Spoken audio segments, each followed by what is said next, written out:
Hello students, how are you? Today we are going to do the chapter light, reflection and refraction. Okay. Light has lots of mysterious concepts like relativity, invisibility, time machine. Future की ये सारी discoveries जो है वो भी light पे based होगी।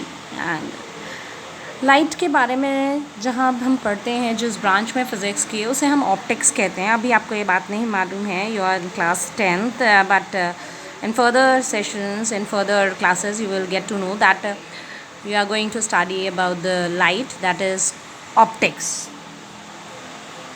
Okay. यहाँ पर हम जो फिनोमेना पढ़ने जा रहे हैं वो फिनोमेना हमारे पास है रिफ्लेक्शन एंड रिफ्रैक्शन। उसके पहले हम लाइट के बारे में कुछ बात कर लें, because light is invisible. Light को हम देख नहीं सकते, but it visualises the object. हम इससे चीज़ों को देख पाते हैं, ऑब्जेक्ट्स को देख पाते हैं। Suppose you are sitting in a dark room, then you are not able to see any of the object present there.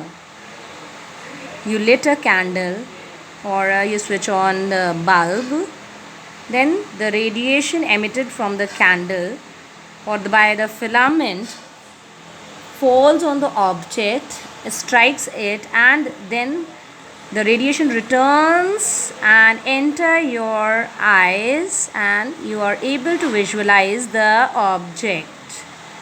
Okay, so light itself is not visible, but light itself is not visible, but it visualizes the thing with the help of the radiation.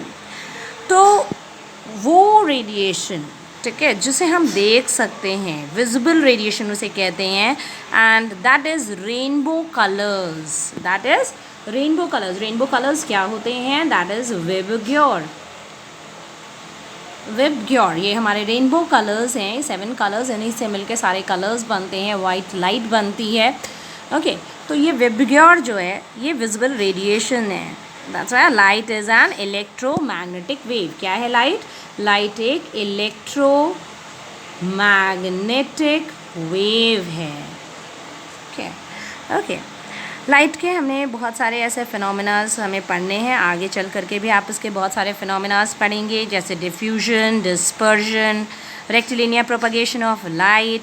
Light का wave nature आप पढ़ेंगे, polarisation है, diffraction, interference, light का photo electric effect, जिसमें आप light का particle effect, yes, light का particle effect you are going to read about it. But here we just have reflection and refraction. Okay, तो हम आते हैं लाइट के जो 2 मेन कॉन्सेप्ट आपके में दिए हुए हैं, that is reflection and the other one is refraction.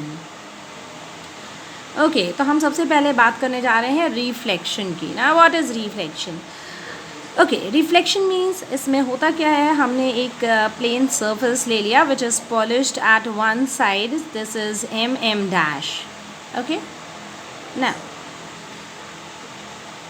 this is the light ray which incident on this plane surface. Suppose this is that the point O, इस point O पे ये incident कर रही है light ray, ठीक, and it is bouncing back. It is bouncing back. वहाँ से वो back चली गई, reflect हो गई, bounce back हो गई. तो जो ray incident हो रही है इस plane surface पे, this is called incident ray. This AO, हम इसे नाम दे रहे हैं AO. This AO ray is incident ray, and the ray which is reflected, which is bounced back by striking this surface mm dash, this is called reflected ray. इसे reflected ray का. Now this is the normal. ये एक perpendicular drop है जिसे हमने यहाँ पे डाला है. This is n dash. This is a perpendicular drop. तो ये इसका हमने नाम दे दिया n dash. This is normal. तो AO is incident ray, OB is refracted ray, reflected ray, because तो अब ये इंसिडेंट रे नॉर्मल के साथ जो एंगल बनाएगा, इस एंगल को हम इंसिडेंट एंगल कहते हैं, जिसे हमने क्या कहा, इंसिडेंट एंगल आई, ठीक है, इसे हमने इंसिडेंट एंगल आई कहा। एंड द अदर वे जहाँ पे ये एंगल फॉर्म हो रहा है, इसे हमने क्या कहा, रिफ्लेक्टेड एंगल, इसे हमने रिफ्लेक्टेड एंगल कहा।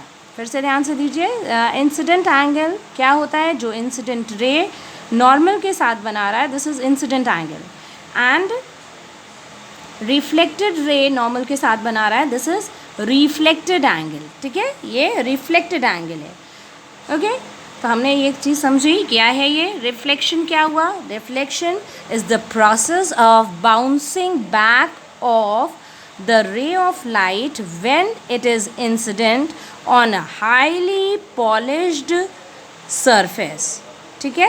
तो रिफ्लेक्शन क्या है, एक ऐसा प्रोसेस है जिसमें लाइट रे जो है वो बाउंस बैक हो जाती है। Okay, it is not only about this surface. हम अगर रफ़ एरिया की बात करें, rough area means uneven area की बात करते हैं, अनइवन सरफेस की बात करते हैं, तो वहाँ भी ये रूल्स फॉलो होते हैं, ठीक, कहीं भी लाइट पड़ेगी तो वो रिफ्लेक्ट होगी ही, ठीक है, but this is your plane surface.